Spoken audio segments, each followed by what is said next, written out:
This video will show you how to implement 3D and AR technologies to your e-commerce in 3 simple steps.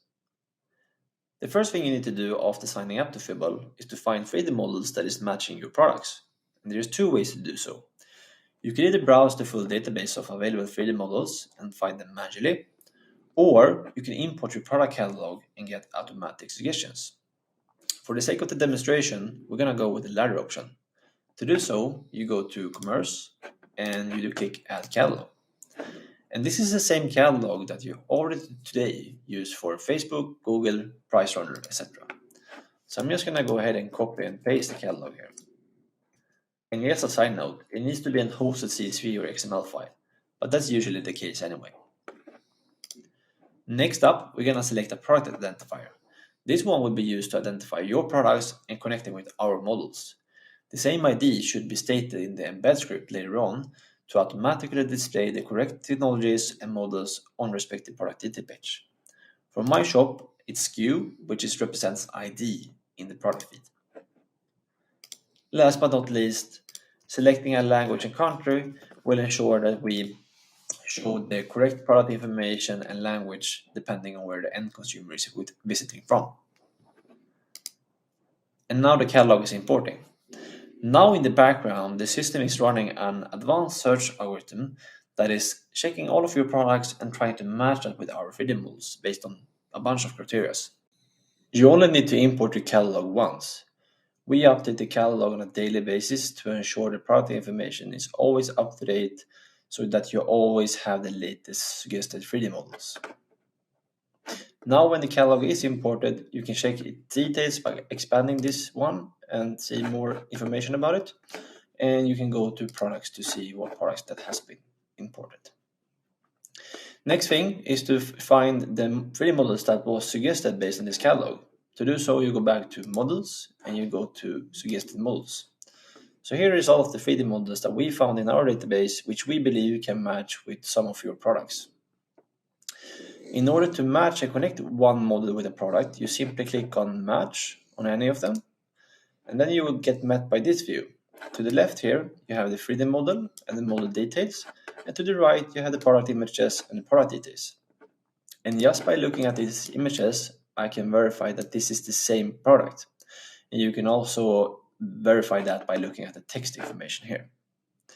So if I want to use this, I click on Match and Add to Cart. And then the model will end up here in the cart. And here we really need to only complete the purchase because we have already fetched the correct product ID from your catalog. So this is ready to be pushed live. So I will go ahead and complete the purchase and assign the model. And now it will be assigned to my account. So this is now ready to be used with these kind of technologies on my e-commerce.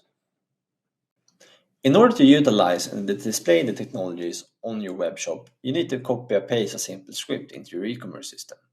For the sake of the demonstration, I'm going to do this on Shopify, but the implementation of Fibbl is very generic and works the same way on every e-commerce system.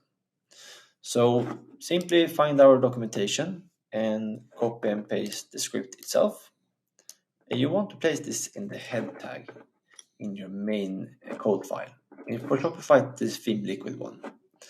So I want to paste this just before the head ends, which should be on row 222. Saving this, we have the script implemented, which is needed to actually inject the technologies. But we also need a couple of buttons so the end consumers can click to actually use the technologies. And we have an example code for the buttons in the documentation as well. So I will copy and paste this. And this should be pasted in the main product liquid file or the main code file for your product detail page, basically. But before I know where this should go, I need to determine where I want to have the buttons. And I think I would like to have it just above where I have my product images, which is the grid item product media wrapper. So going to the main product liquid file, I see that one is here, so I should place it just above. And here is one thing you need to change. So the data product ID here is essentially what makes the correct 3D model show up on the correct product detail page. And this is just an example. So this one you should replace with a dynamic product variable. So you don't have to do it for every single product page. So you just do this once on the generic product detail page, and then you let the script take care of the rest, basically. For Shopify, and since I'm using ID, this is the dynamic product variable that I'm using. But I guess, or I know that you have your own taxonomy depending on the e-commerce system that you're using. But for my case, it's the product selected or first available variant SKU.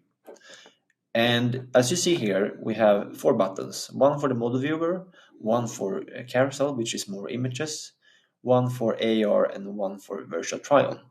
I would let this be, because if you don't want to use any of these technologies, you can always turn them off directly in the platform instead of changing it in the code. So saving this.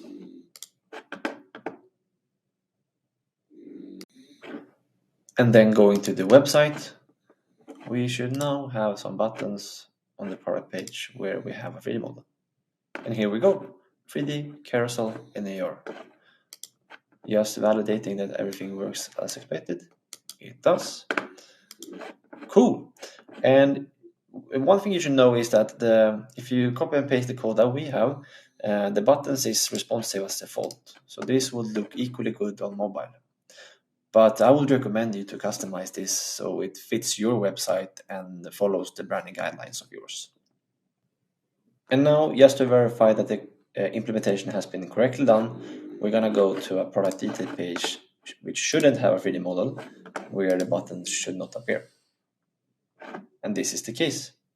So now you can celebrate that you have done the implementation correctly, and you can expect some increase in conversion rates and decrease in return rates.